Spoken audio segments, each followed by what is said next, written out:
Ďaleka som videl na nástupišti takého tučného, špinavého, chlpatého cigána s kočíkom. Tak som utekal do fotku, že to kento je nie, a on sa otočil, že to bude asi nejaký omyl, a ja že Token, si to ty? A on že prepáčte, fakt to bude omyl, som vedel, že ojebáva, že to je Token.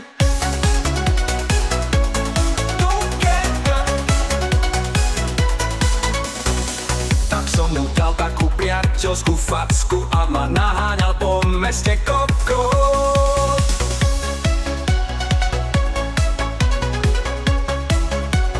Pičovinka, no.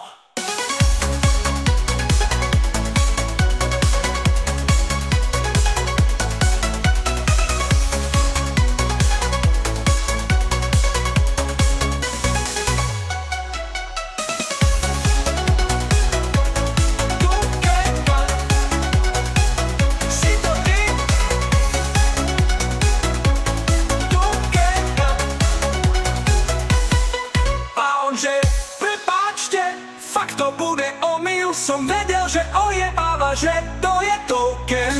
Tak som mu dal takú priateľskú facku a ma naháňal po meste kokot. Pičovinka, no.